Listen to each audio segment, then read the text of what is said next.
Rio de Deus. Ezequiel 47.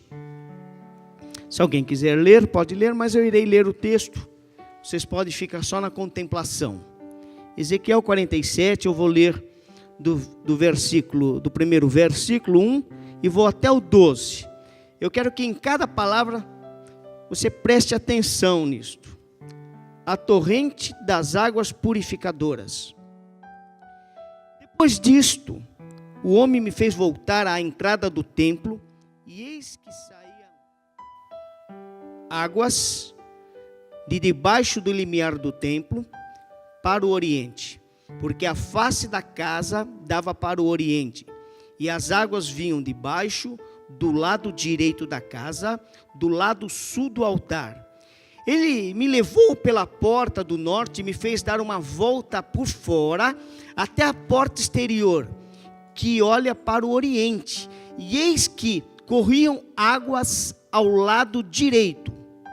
Saiu aquele homem para o oriente, tendo na mão um cordel de medir, mediu 1000 côvados, e me fez passar pelas águas, que me davam pelo tornozelo, pelos tornozelos. Mediu mais 1000 e me fez passar pelas águas, que me davam pelos joelhos. Mediu mais 1000 e me fez passar pelas águas, que me davam pelos lombos. Mediu ainda outros 1000, e já era um rio, que eu não podia atravessar, porque as águas tinham crescido, as águas se deviam passar a nado. Rio pelo qual não podia passar. E me disse: viste isto, filho do homem? Então me levou e me tornou a trazer à margem do rio. Tendo eu voltado, eis que à margem do rio havia grande abundância de árvores, de um lado e do outro lado. Então ele me disse: estas águas saem para a região oriental e descem a campina e entram no Mar Morto, cujas águas ficarão saudáveis.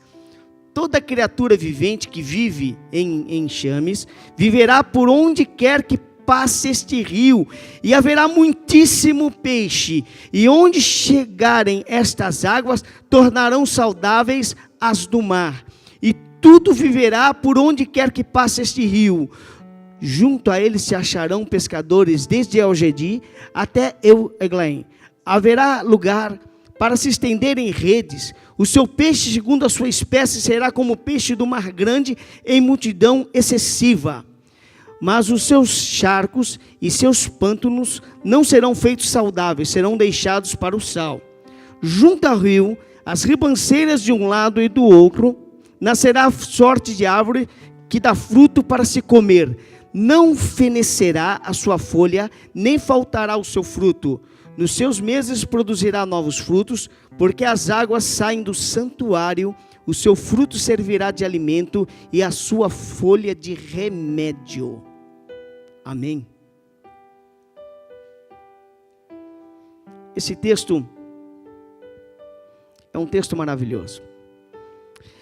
Eu quero dizer para vocês que toda palavra profética, e aqui esse texto é um texto profético, ele está dentro de uma espiral.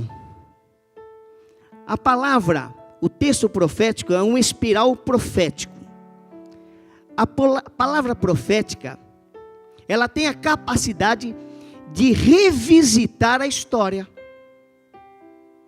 É por isso que existem tantas discordâncias em relação à profecia e em seus cumprimentos, uma espécie de atemporalidade. A palavra de Deus, porque diz a palavra: passarão os céus e a terra, mas as minhas palavras não passarão. A minha palavra não passará. Então, quando a palavra ela é profética, e essa palavra ela é profética, ela se torna como uma espiral. Ela vai de encontro ao tempo. Parece que aconteceu, mas volta a acontecer. Ela jamais para, ela não morre, ela continua avançando. Por isso que ela é viva para os dias atuais. Por isso que ela tem validade para as nossas vidas. Embora o profeta tenha escrito isto, e parte dessa palavra se cumpriu em muitos lugares, ela continua se cumprindo. Ela é tão verdadeira que o apóstolo Paulo tinha certeza que Jesus voltaria quando ele estivesse vivo ainda. E ele não voltou ainda. A profecia não morreu, a profecia continua. E ela vai se cumprir. Quer nos nossos dias, quer nos dias dos nossos filhos ou dos nossos netos. Ela se cumprirá. Então ela é uma palavra espiral. Ela vai acontecendo. Ela vai acontecer de alguma forma. E nesse texto em específico, quando a gente fala e vai vendo de uma forma maravilhosa, explicando esse rio que vem do trono de Deus, é o rio que vai descendo. E se nós pegarmos ali em Apocalipse, a gente vai ver descrito com mais precisão, falando desse rio que sai do trono de Deus. Ele vem descendo e vem aguando, e muitos estão à beira do rio, tomando canequinha desse rio, e não entram no rio. E a palavra diz: entra no rio. O rio significa o Espírito, é o mover do Espírito Santo, é onde as coisas acontecem, é onde as coisas deverão acontecer.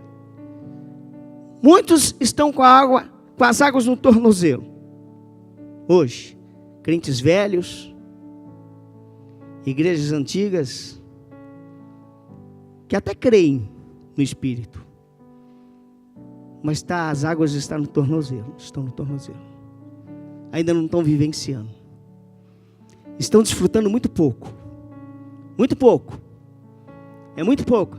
É o suficiente. Não se acomode, não é o suficiente, é mais, é muito mais. E o profeta fala aqui justamente disso. Devemos estar preparados para caminhar, para andar nesse rio, andar mais. Alguns estão com águas no joelho. É o suficiente? Não, não é o suficiente. É mais. Tem muitos que estão com água no joelho, estão saciados. Mas a palavra diz que é mais. Tem que caminhar. Há igrejas com água nos joelhos e não caminham mais. Se não caminham mais, não vão ver a glória do Senhor maior. Vai ficar ali estagnado.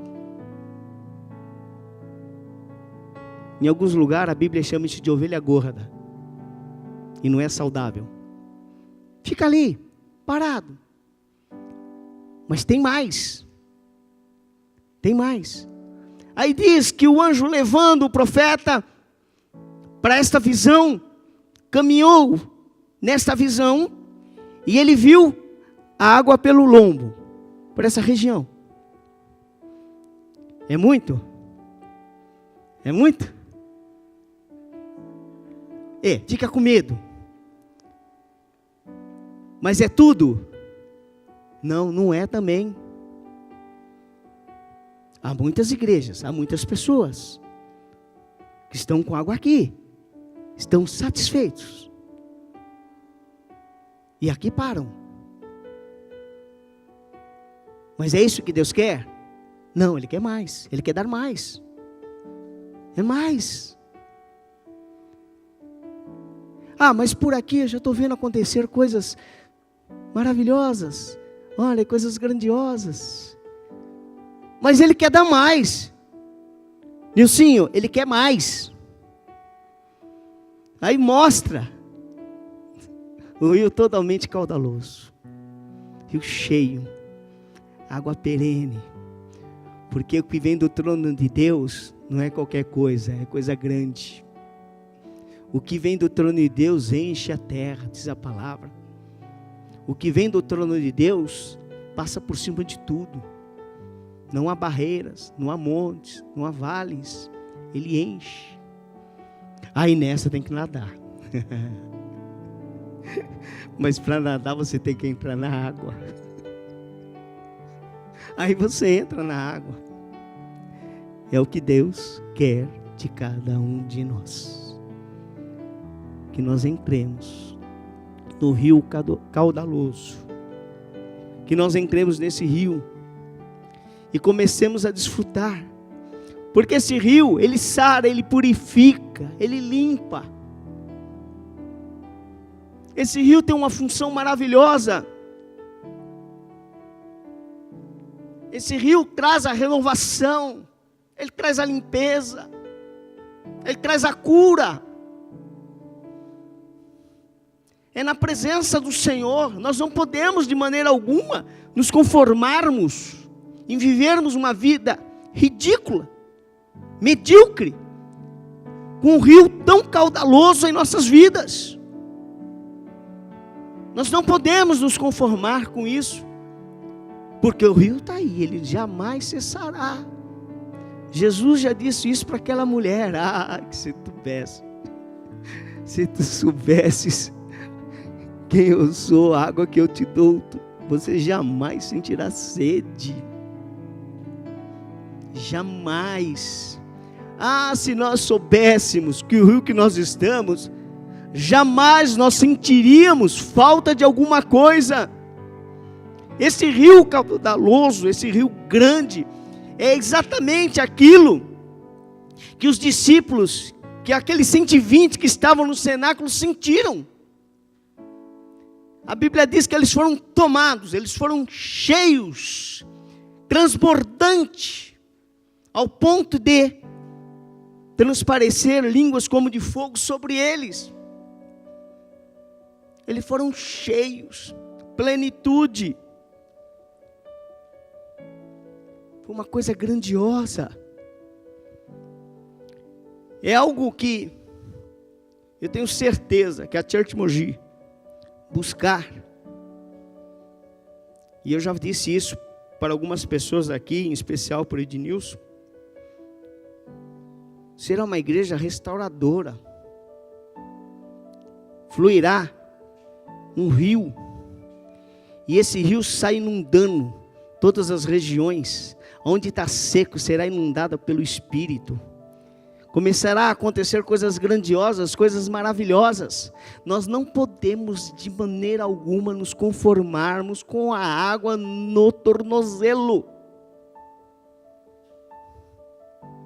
Você e eu não podemos. Não é confessionismo, positivismo, não é isto.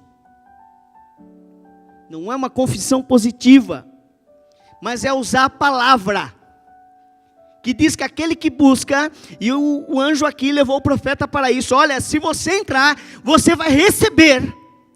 Se você buscar, você vai receber. Todas as vezes que eu vi as pessoas se colocarem diante de Deus, com o intento de receber de Deus algo, Deus sempre respondeu.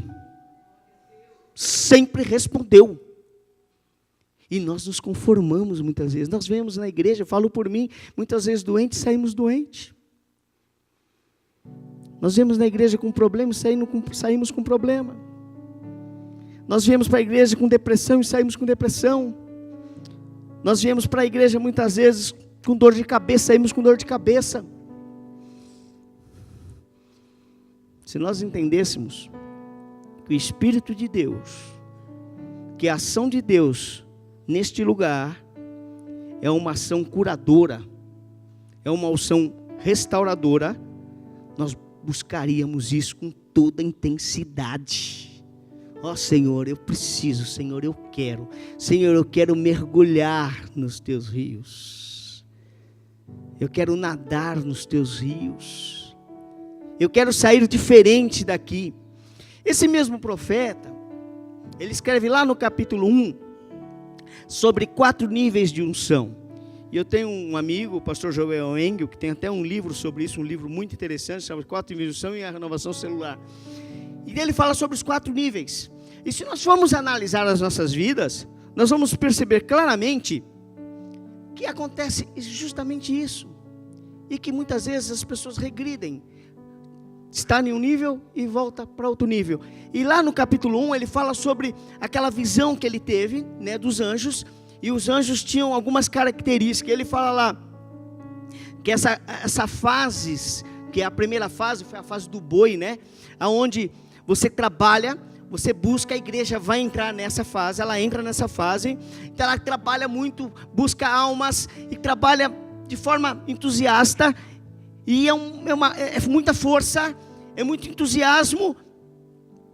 Ali a visão, ele tem a visão de um boi, e ele trabalha muito para ganhar almas, e depois ele passa por uma nova fase, vai crescendo, ó, é um crescimento. Depois ele passa para a fase do leão, em que é guerra, é muita guerra, é conquistando território, é conquistando os lugares, é conquistando onde está destruído, é você indo num lugar onde tem esse lugar aqui passou por uma conquista. Vocês sabem melhor que eu, que aqui era um ponto que consumia droga. Olha a mudança. Provavelmente alguns anos atrás, nesse momento, nesta hora, estaria algum grupo de pessoas ali, ó, totalmente tomadas por Satanás, consumindo droga. E hoje, no santo dia do Senhor, nós estamos aqui cultuando ao Deus Todo-Poderoso. É assim que acontece. Mas está bom isso? Está bom isso, irmãos? Não está bom, não. Eles foram para outro lugar. Mas nessa fase nós vamos buscar eles onde eles estiverem e vamos trazer para a casa do Senhor para serem libertos. Nessa fase acontecem coisas grandiosas. É a hora que se libera o vinho novo, a unção nova. Há quantos crentes aqui são batizados com o Espírito Santo e já faz 1 ano, 2 anos, 3 anos, 10 anos que não fala mais em língua? Quantos aqui não falam mais em línguas? Esqueceram até. E é tão importante orar em línguas. A palavra nos fala sobre isso. Você edifica a si mesmo, mas tem um relacionamento com Deus direto. Não, você acostumou, não, tá bom. Tá bom. Tá bom não, irmão. Tá bom não. Para esta igreja, para Church Mogi, fazer um estrago no inferno, todos nós temos que estar totalmente capacitados pelo Espírito. Vamos preparar a casa? Vamos. Vai ser construída uma nova casa? Vai. Mas o templo que Deus quer habitar somos nós. É cada um de nós. O templo físico é uma estratégia. É estratégia. Deus permite as estratégias. É uma estratégia. O local, o templo, tudo isso é estratégias. E Deus dá essa estratégia a cada um. Mas a preparação para entrar na guerra espiritual, ela é cada um. É cada um. E aí tem essa fase. A fase do leão. Entra a fase do homem. Ali na visão, via como um homem também. É a hora que entra toda... É um momento muito difícil, porque você já passou por essas fases, mas começa a ter lutas. Muitas lutas. Começa a entrar na presença do Senhor para você ver. Começa a abrir mão de coisas. Coisa sua. Falando, eu vou abrir mão disso e eu vou estar na presença do Senhor. Vai começar a surgir problemas, dificuldades. Aquilo que estava dando certo pode parar de dar certo. Vai começar a ter entraves. Você vai começar a ter que discipular as pessoas, treinar pessoas. A conquista já foi feita, mas tem um discipulado, tem um treinamento. E é uma fase muito difícil, mas não pode voltar mais. Já entrou. Você já está com água aqui, ó. No lombo. Você está com água aqui já. Não dá mais não. Como diz a Helene, quem não sabe nadar nem entra quando está aqui. É verdade. Já está aqui. Tem gente que não gosta de entrar, porque tem medo. Tem gente que tem medo. Tem gente que tem medo de orar pelas pessoas. Tem gente que tem medo de repreender Satanás. Tem gente que tem medo de estar na presença do Senhor, porque não sabe o que Deus vai falar. É a fase do homem. Uma fase complicada. Mas você já está com algo aqui. E quando você chega aqui, você já está preparado. Alguém está te tirando, você já sabe, Deus vai dar. Deus vai ressarcir. Deus vai suprir a necessidade. Você começa já a orar já sabendo, porque você já andou com água no tornozelo, já andou com água no joelho. Você está com água aqui, então você já andou com Deus. Você já tem experiência com Deus. Aí vem a fase da águia, a última fase, né? Ele teve essa visão. Essa fase é uma fase tremenda, porque todas as outras coisas já aconteceram. E você já começa a ver, consegue enxergar com olhos espirituais as coisas. Você já está nadando. Você já começa a nadar. A nadar de uma tal forma que nada mais é o Pai da eternidade que o pastor Zé de Oliveira prega. Nada mais faz diferença para você. Você sabe que quando surgir um problema, uma dificuldade, uma enfermidade, uma possessão, seja lá o que for, você sabe, o Deus que eu sirvo, o Deus que está me emanando neste rio, Ele vai suprir todas as minhas necessidades. Vai ter saída para tudo. Talvez você esteja em uma fase, em uma dessas fases. Talvez você esteja passando. Talvez você esteja, sabe aonde? Na beira do rio. Você nem entrou no rio ainda. Satisfeito em olhar o rio e de vez em quando pegar uma canequinha e beber um pouquinho da água, só um pouquinho. Cuidado. Dessa forma vai ser muito difícil você passar algumas fases e etapas da tua vida. Talvez você vai ter que ser chacoalhado. Talvez você vai ter que ser jogado para esse rio, impelido para esse rio. Talvez você tenha que viver algo extraordinário. E você sabe uma coisa, irmãos, que a gente pode, já indo para o final da mensagem, talvez uma coisa que a gente possa avaliar em que fase nós estamos nesse rio, é quando a gente está diante da enfermidade. Quando a gente se depara com a enfermidade, porque a enfermidade é algo que assusta. Assusta. Quando a pessoa tem dinheiro e deixa de ter, ele trabalha para ter de novo. Saúde é diferente. É uma coisa complicada.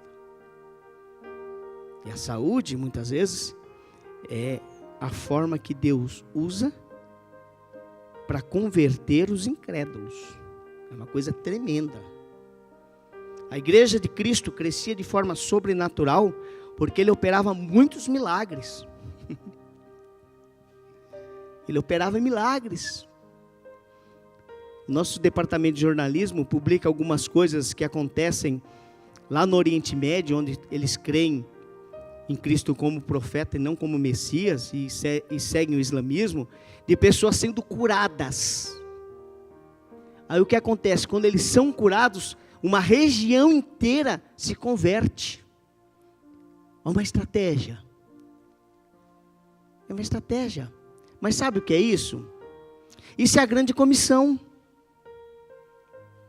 Eu tinha muita dificuldade de entender Isaías 53, quando fala que Ele levou sobre si as nossas enfermidades. E estudando mais a profundo e com orientação, nós vamos perceber claramente que é a grande comissão. Eu prego Cristo, lógico, eu prego cura. Porque este foi o sacrifício de Cristo. Bem, a cura, ela é essencialmente para manifestar a glória de Deus. Randy Clark diz assim: como podemos roubar a glória de Deus? Ele faz uma pergunta. Aí ele coloca duas situações que nós podemos roubar a glória de Deus. A primeira, não dando a glória para Ele, quando Deus nos usa, quando nós somos usados, e quando nós somos usados, e as pessoas são curadas, através de nós trazemos essa glória para nós. Aí você rouba a glória de Deus. Não pode. Se Deus te usou, está te usando, ou vai te usar, a glória é dele. Sempre dele. Sempre. É uma forma. E a segunda forma de roubar a glória de Deus, ele diz, é quando você não testemunha da cura. Quando você é curado e você não se manifesta. Você fica quieto. Ah, mas eu não gosto de falar, mas não é gostar. Não é gostar. A glória é de Deus. Olha, eu estava assim, hoje eu estou assim. Quem fez isso foi o Deus Todo-Poderoso. A glória é dele. Então, tem duas formas que nós podemos roubar a glória de Deus. Isso não pode acontecer nessa igreja. Isso não pode acontecer com vocês. Nós temos que saber que as coisas que estão acontecendo e que irão acontecer nesse lugar é para a glória de Deus. É para a conversão. É para resgate. Eu tenho vivido ultimamente e vivenciado muitas coisas maravilhosas. Muitas curas, eu estou vendo muitas curas. E isso é fantástico. Isso é maravilhoso. Mas eu percebo o cuidado de dizer, olha, isso é de Deus, isso não é meu. Isso não me pertence. Eu estou tendo apenas o veículo, o vaso. As enfermidades, elas têm, falar assim de uma forma bem rasa, sem entrar numa profundidade maior, ela pode ter uma origem natural, né?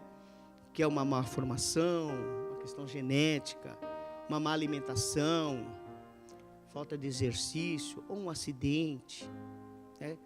Ou tudo isso é fruto do pecado original. Então, naturalmente as pessoas podem ter doenças, podem adquirir doenças. Então, o pecado lá atrás originou que o homem, que era imortal, passou a ser mortal, e para morrer tem que ter doença. Então, desencadeia todo um sistema. Então, ela tem a forma natural. Ela tem a forma permitida por Deus. Deus não coloca doença em ninguém. Ele permite. E aí, nessa permissão, pode ser para uma provação, passar por prova, pode ser para uma libertação, pode ser por uma correção, mas pode ser para a glória dele mesmo. Porque todas essas, obtendo a cura, insere o quê? A glória de Deus. Mas também tem as impostas pelo maligno. É o pecado deliberado, sua peca deliberadamente. É a questão hereditária. É a raiva, é a ira. São pactos que as pessoas fazem. É o espiritismo. Enfim, o maligno tem várias formas. Aí, você explica, muitas vezes, o quê? A pessoa fala assim, fui em tal lugar, que não é uma igreja, e fui curado.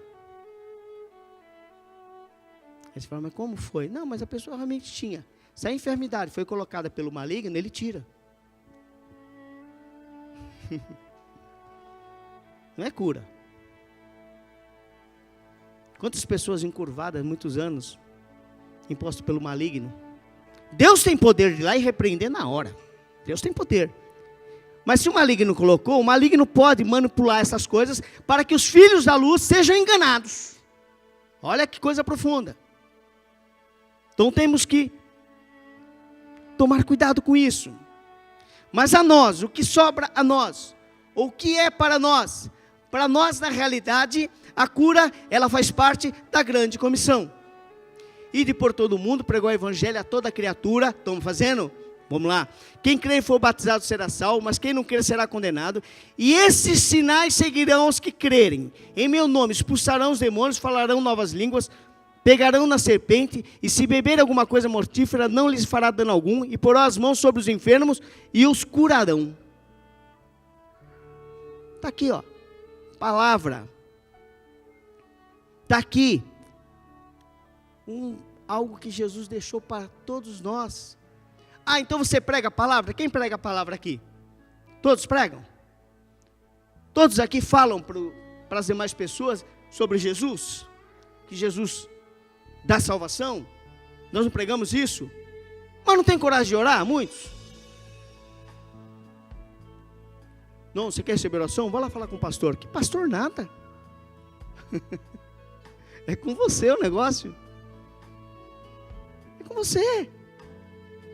A gente está perdendo esse costume. Esses sinais seguirão os que crerem. Estas coisas acontecerão de forma natural em nossas vidas.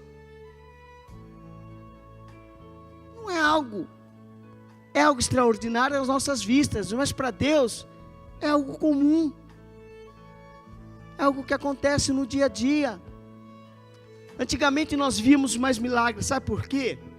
Porque a gente não tinha plano de saúde. Na minha casa, quando os dos 7 filhos ficavam doentes, a opção que meu pai tinha qual era? Qual? Orar. Orar. Lá na África, tem uma missionária, uma pregadora, chama Heidi Baker. Ela é uma americana. Através dela, inúmeras pessoas ressuscitaram. Não tem alternativa. É Deus ou é Deus. É Deus ou é Deus. Nós nos afastamos de Deus buscando resposta em coisas, buscando respostas em coisas naturais, em coisas deste mundo terreno, quando a resposta está no Deus Todo-Poderoso. Eu queria que você ficasse em pé.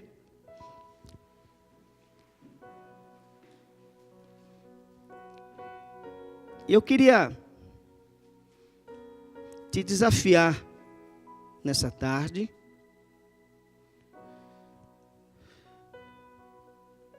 a fazer algo que você nunca fez.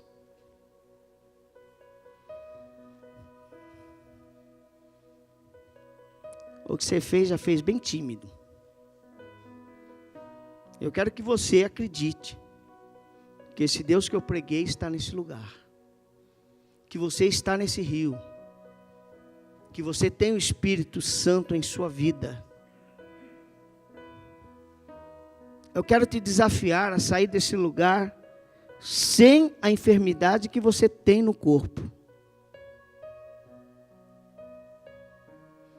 E alguns aqui hoje podem estar sendo tocados pelo Espírito. Preste atenção nisso. Muitas vezes Deus fala na tua mente: ó, ora por fulano. E você não vai. A fé para cura, ela está na pessoa, ou ela está em quem ora, ou está num terceiro.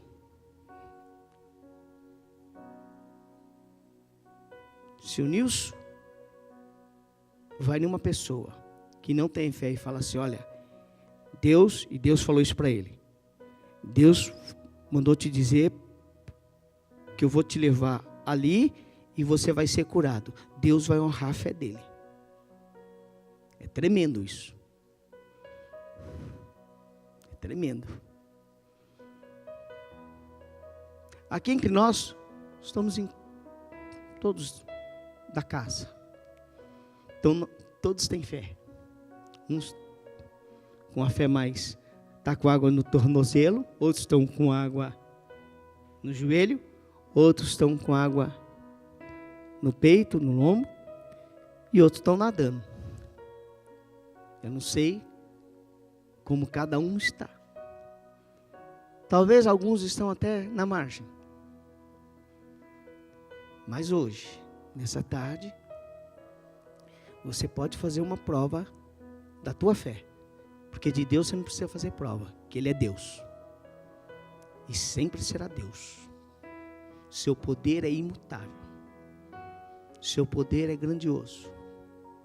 Não há e nunca haverá alguém com poder maior do que o nosso Deus. É esse Deus que você e eu, que nós servimos. É esse Deus que quer cuidar de você nesta tarde. É esse Deus que quer te restaurar. É esse Deus que quer te curar. É esse Deus que quer mudar a tua situação. Não se conforme. Jamais colocar Deus na parede. Jamais. Mas coloque você na parede. Coloque você, desafia a tua fé. Fala, Senhor, eu quero nesta tarde viver este rio caudaloso. Eu quero viver a plenitude deste rio. Eu quero sentir o poder destas águas saradoras. Eu quero ver esta água na minha vida. Eu quero sair daqui transformado pelo Espírito Santo. Eu não quero mais ser um crente, sabe, aquele crente caixa de sapato, que tudo para ele é quadradinho, é tudo para ele daquele jeitinho. Eu quero viver o melhor de Deus. Eu quero viver maravilhas. Eu quero ver e viver maravilhas. A igreja tem que ser sacudida pelo poder de Deus. Nós não podemos viver mais do saudosismo. Na época do meu pai, na época da minha mãe, na época do fulano, na época de João Augusto, na época... Não. É na nossa época, é nesse tempo que Deus quer fazer as coisas. Deus já teve uma experiência com meu pai, já teve uma experiência com a minha mãe. Ele quer uma experiência comigo. É eu e Deus. É assim que Ele quer, eu e Deus. Deus te chamou para viver o melhor, mesmo em meias lutas. Em meias lutas, esses grandes homens de Deus, esse profeta estava cativo na Babilônia. E Deus foi lá e tirou ele com 30 anos e ele começou a profetizar. 30 anos, talvez você tenha 50, 60. Deus hoje pode tirar e te fazer uma nova visão. Trazer para você um renovo espiritual muito grande.